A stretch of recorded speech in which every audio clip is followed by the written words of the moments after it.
todos nós somos uma cebola. Só choro, velho. Só choro.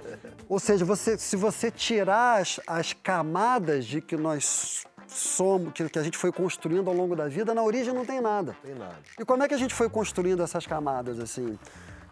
No início, quando você é um bebê, você vai se identificando, você olha, e quem tem filho pequeno sabe como é que a questão da imitação forma o ser humano, né? O bebê, ele vai ali olhando para os cuidadores e ele vai aprendendo por imitação. Bom, aqui só tem estrela e eu vou apresentar todo mundo pelos prêmios que tem. O prêmio APCR Bibi Ferreira, prêmio Multishow, Eduardo Sterblitz. Bom. Troféu imprensa também, prêmio Nick, galera. Prêmio Jovem Brasileiro 2001. 2001 é bronca. Tem também o Grammy Latino Winner Chico Bosco, 2000. Como letrista, né? Muito bem, ou seja, só estou rodeado por uma constelação. Tu também tem um Grammy que eu sei do Porta ali. Grammy não tem um Grammy, um não. M. É um M. M Mas olha, era um pessoal muito gentil. Era um pessoal... Ai, que gente fofa. Eu fui indicado a um, ganhei outro, enfim. Isso aí é bobagem. Isso foi mais o Fábio, mais por causa do Fábio. Pode ser. O Fábio não estava nem envolvido no projeto. Agora, sabe quem ganhou um Grammy Latino do ano passado? A mesma pessoa que ganhou o Gramado esse ano. É nosso convidado, o brilhante Xamã, minha gente. Tá entendendo? Xamã agora interpreta o Bagdá em Três Graças, mas não é só ali que ele atua, não. Aliás, ele declarou numa entrevista, abre aspas, no palco, na batalha de rima, vendendo amendoim no trem, tudo é atuação. A música foi meu primeiro laboratório de dramaturgia. Olha que bonito. A gente fala agora desses personagens que a gente carrega em nós. Nossas skins. Que tipo de personagem você não suporta? E qual você é obrigado a ser, mesmo quando você não quer? Xamã, quem veio aqui hoje? Jason ou Xamã? E qual a diferença entre os dois? Jason Carlos. Jason Acho que Carlos. Xamã é uma... Jason Carlos é igual o João Vicente? Cara, tá. eu copiei, era só Jason. Aí quando eu vi o seu nome, João Vicente. Achei que era Roberto, você tinha copiado do Roberto Carlos. Pô, lateral, né? Lateral, exato. Eu sempre, tipo assim, Xamã fica muito quando eu vou escrever alguma coisa, assim, quando vou atuar. Eu sempre tento ir de Jason mesmo, assim. Não consigo sustentar muito o personagem, não. Acaba rápido. Mas, tipo, palco, por exemplo? Não, palco tem aquela coisa do, tipo, eu acho que eu já encontrei uma persona, assim, né? Mas eu tenho uma coisa também que tô fingindo ali que tá cantando, mas dá algum problema no som. Aí tu, pô, que merda. E você tem que estar cantando ali, né? Tem que, tipo assim, às vezes você fica 360 e mantém o personagem ali que dá tudo certo. Já caí do palco, já levantei, assim, tipo, de boa. Foi só um movimento que eu quis fazer no show. Pô, é tudo planejado. Coreografia, porra. Ah, mas eu faço muito isso. Sei lá, às vezes eu tô no palco, por exemplo, aí eu dou uma tropeçadinha, aí eu fico tropeçando por mais 5 minutos pra ninguém saber qual foi a hora que eu tropecei de verdade, entendeu? Pra você não tem nada que possa acontecer de errado que você não vai transformar. Vai cair a Eu joelha, até né? prefiro, às vezes. Vai cair a joelha. Na batalha também é a mesma coisa, assim, né? Tipo, quando eu ia rimar com alguém, eu sempre tentava meter a bronca, que eu era muito brabo, que eu ia aterrorizar o cara. Batia com o microfone na cara e tal. Mas por dentro tava com a mão, tava cheio de medo do cara. Aí na hora da batalha da rima ali, a gente sustentava o personagem ali. E quando tá atuando, não tem personagem nenhum, só o seu, né? Que aí é outra coisa. Antes de trabalhar com a música, a minha presença sempre ia muito em baile, de favela. Sempre tinha um amigo que tipo, às vezes estava envolvido, né? Eu, tipo, era muito difícil você não presenciar aquela violência em quase todos os lugares que a gente ia. E aí eu fui pegando um pouco de uma coisa, emprestado de outra, assim, pra compor os personagens. Eu nasci na Zona Oeste do Rio, nasci em Sepetiba, aí Santa Cruz, ali na favela do Rua, do Antares, na Cesário de Mello, Cesarão. E aí eu acho que trouxe muito disso, sabe? Dessas realidades, das coisas que eu vivia e presenciava, e trouxe um pouco do personagem. O Russo tem um pouco isso, assim, velocidade de 1000 km por hora no palco, calçona, nem queria ganhar esse Grammy mesmo, quero que se foda. E aqui esse ursinho de pelúcia fofo que a gente conhece, como é que é essa diferenciação de personagens? Eu fico entre o banquinho e violão e o trio elétrico mesmo, assim, né? O russo e o passapulso, né? Acho que até a forma que foi colocado o meu nome, né? De russo, de tá difícil. Eu precisava de um sobrenome e se tá russo, passapulso. Então eu fico nessa coisa de... Quando eu estou, como você mesmo falou, achei muito interessante, né? O Roosevelt, o ser da gente, o que lembra do pai, da mãe, da família, dos amigos. Eu preciso se doar para ter uma luta de frente com os temas que a gente aborda, que são temas de luta. Então ali o personagem chega para fazer parte do que a gente está descrevendo, né? Exatamente. Tem uma força maior dentro desse processo todo. O que me fez muito entender que eu precisava guerrear, lutar, passar pulso dentro disso tudo, foi a mensagem e os gritos do próprio público, né?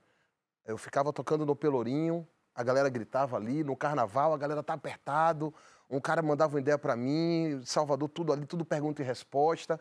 Os tambores do samba reggae sempre vieram com gritos de resistência, o movimento do samba sempre veio com um grito de resistência, e no final das contas eu comecei a achar um pouco de equilíbrio entre o russo e o passapulso, assim. Eu acho que eu procuro sempre esse meio para conseguir dialogar, né, no processo.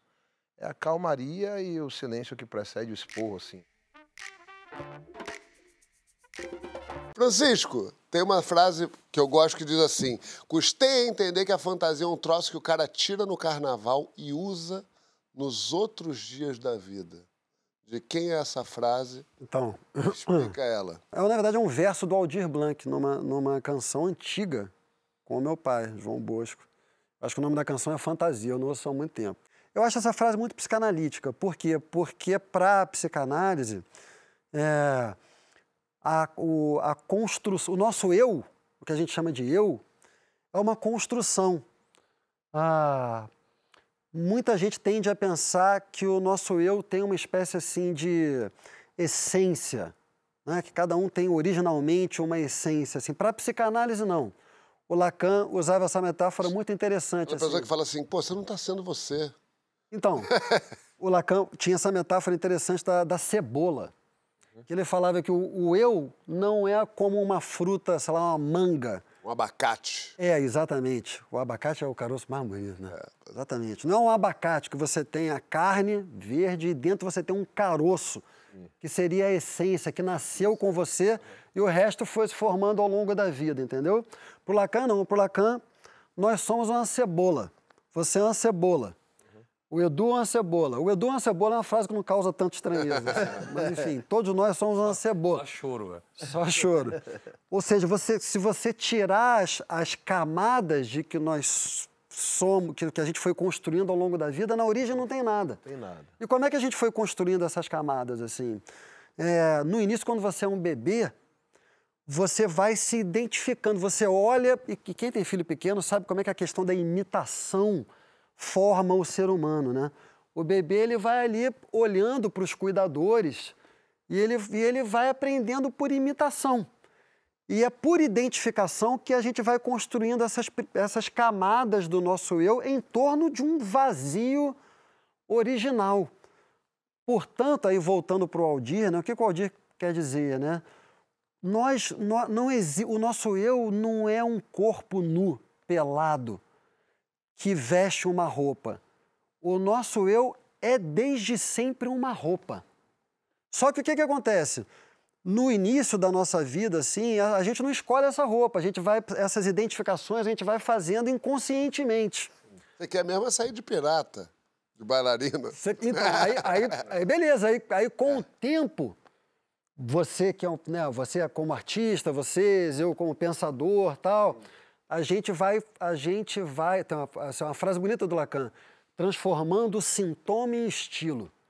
Você vai pegando aquele eu que a vida foi te fazendo, aí você começa a esculpir aquilo. Vai deixando de ser um experimento? Você vai se apropriando daquilo e você vai fazendo a sua fantasia. Nossa, que doido. Aí você faz, porra, olha pra você, ó, você é um estilo, o xamã é um estilo. Inclusive se renomeou, não é mais o Jason, deu um nome. Então você vai construindo o seu eu. E aí, o que é o carnaval, né? O carnaval é a possibilidade É o momento em que a sociedade autoriza que você se despersonalize. Aí tu pega essa roupa que tu criou e aí sim tu joga fora. E aí tu fica pelado. No carnaval você se despersonaliza. O resto do ano você usa a sua roupa que você criou. Você tem um pouco faço isso isso também. de, tipo, trazer pra si coisas de gente que você admira? Normalmente, quando eu convivo muito com alguém, acontece isso que você está falando. Eu começo a... A Tata Werneck, por exemplo, não dá vontade de fazer... A gente meio que se imita. Eu tô começando a chamar as pessoas de tudo bem, morena, tudo bem, princesona. Você me chama de Eduzona. Eu te chamo de Eduzona copiando a Tatá. Isso, mas é gostoso, é uma coisa gostosa de falar. Tipo, é igual um bordão, né? Igual você copiar uma música, falar um refrão de uma música, né? Eu acho que é mais ou menos isso. Você se transforma no jeito da pessoa, né? Você rouba o carisma de alguém um pouco. Eu acho bom. Por exemplo, eu me descobri muito fazendo outras pessoas. Por exemplo, sei lá, eu vou ver uma peça do Pedro Cardoso. O Pedro Cardoso ele tem um jeito muito específico de se apresentar, né? Ele é muito autêntico, né? Então tem várias coisas que ele faz que é muito a assinatura dele. E eu consigo observar isso bem. Eu falo assim, pô, isso aqui é muito Pedro Cardoso. Ou às vezes eu vou fazer um personagem, eu falo, vou pegar um pouco disso, vou pegar um pouco do que eu vi num filme, não sei o quê, vou pegar aquele jeito de contar aquela piada, uma voz daquela música que eu gostei, e aí você vai juntando essas referências, assim, né? Aí dá o Fred Mercury prateado. Acontece uma coisa que...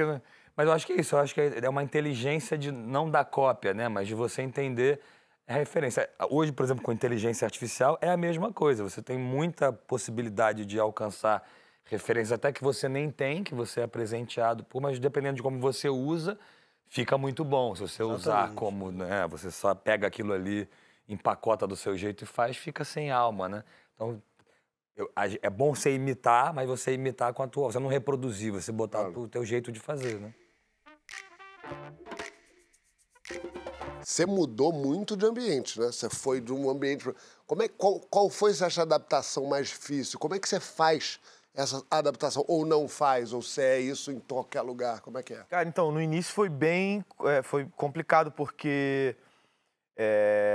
tava no trem o tempo todo, na rua, só sabia essa realidade, só via aquilo. E quando começou a fazer música e tal, tinha uma outra realidade, as pessoas já me conheciam. Eu sempre achava que quem tava me olhando, o cara queria me... Assim, no trem, né, na corrida, eu falei, pô, alguém tá olhando pra mim ali, vai dar uma merda ali, tá me seguindo. Ou então, alguém tava me olhando, uma mina tava me olhando e tal, já limpava o nariz, será que eu tô... Tá sujo? Tudo era, tipo, então, aí quando eu parei de andar de ônibus, assim, andar no ônibus todo dia, assim, aí eu fiquei um pouco triste, assim, mano, eu tava acostumado a ter uma realidade, a fazer aquilo, saía de casa, falava com todo mundo, entrava no ônibus, passava o dia na rua... E aí vendendo, né, e tal, aí voltava pra casa e o meu corpo já estava acostumado a uma realidade. E aí quando foi mudando, né, eu ficava com saudade, assim, um pouco, né? Até a hora de escrever era diferente, porque eu entrava no ônibus, e aí no trem, aí eu olhava pra janela e mudava de ambiente, eu escrevia, eu ouvia as conversas das pessoas, eu escrevia uma música. Então, quando eu parei de ter essa realidade, tipo, todas as referências parece que ficaram mais difíceis de sintetizar e colocar no lugar assim, né? E... foi difícil, a primeira mudança. Aí depois, aos poucos, eu fui me acostumando, assim, e tal. Já tava com... Quando começou a acontecer, eu tava com 24, 25 anos, assim. Tá com quanto? Agora eu tô com 36, né? Fiz 36 agora. Não precisa, pode mentir aqui, tranquilo. Não, 28. 28. E... E eu, pô, com o tempo fui mudando, mas eu sinto muita falta daquela primeira coisa, assim, de inspiração, cara. Mudou muito a forma como eu escrevo. Você perdeu o contato com um certo mundo, né? Sim, sim. Tem uma coisa de humorista que é uma brincadeira clássica que existe entre humorista, né? Que o humorista vai ficando rico e vai perdendo assunto. É humor ostentação. Aí ele só fala de avião, de fila de avião, de restaurante, de não sei o que. Antes o cara tá no corre, tava ali vendo a vida, né? Vendo o que tá acontecendo, pegando tudo. Mas assim, o momento em que você tá vivendo a vida, daqui a pouco tem um Caetano Veloso do teu lado, deve dar um susto, entendeu? Não, eu ficava olhando pra cara dele assim. Não, foi muito também, no início assustador, né? Porque todo mundo assistia na TV, via aquilo, e depois você tá no mesmo lugar com a pessoa, trocando ideia. Passando a receita de uma torta de frango. Aí você, pô, sério isso? Aí você... E tipo, no início eu fiquei bem perdido, assim, né? O que eu era, como eu tenho que agir perto do cara que eu sou fã, assim. Pô, eu sou muito fã do Black Alien, demorei, sei lá, uns 2 anos pra poder... Falar com ele normal. É, normal, assim. E aí, Black, tranquilidade, falava assim. Todo mundo, né? Aí hoje em dia eu tento já... Não ligo muito pra isso, né? Eu falo, cara, sou muito seu fã mesmo, já fico logo... Não tento montar nada assim, não, mas isso no início foi muito assustador. Eu era fã de quase todo mundo, eu tava com a galera ali do lado, ali, né? Isso afetava como eu me vestia, como eu tinha que agir, com quem que eu tinha que andar. Aí no início foi um pouco difícil, assim, pra mim, sacou?